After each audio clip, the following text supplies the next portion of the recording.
ہم نے جو میدان گرم کرنا تھا، توحید کی آبیاری کا میدان، شرک کی بے خونی کا میدان، شرک کی نحوست کا میدان، یہ ہم نے بیان کرنا تھا۔ شرک کی نحوست کو، توحید کی سچائی کو ہم دوسروں کے میدان میں نبرد آزمائی میں لگے ہوئے ہیں۔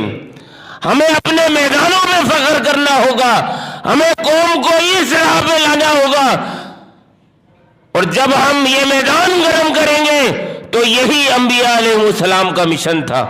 وَلَقَدْ بَعَثْنَا فِي كُلِّ أُمَّةٍ رَسُولًا أَنِ اعْبُدُوا اللَّهَ، اللہ نے کہا ہم نے جس رسول کو بھیجا اس نے یہی دعوت دی، قُولُوا لَا إِلَٰهَ إِلَّا اللَّهُ۔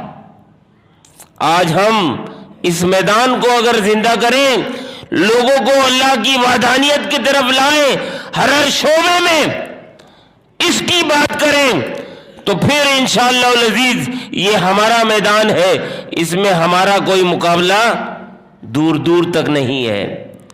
آئیں تو سری اپنے آپ کو فوکس تو کریں۔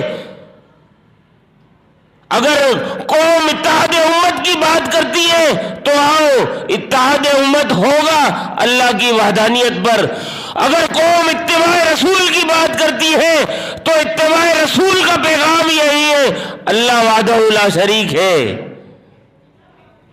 فَاعْلَمْ أَنَّهُ لَا إِلَٰهَ إِلَّا اللَّهُ إِلَٰهُكُمْ إِلَٰهٌ وَاحِدٌ لَا إِلَٰهَ إِلَّا هُوَ الرَّحْمَٰنُ الرَّحِيمُ۔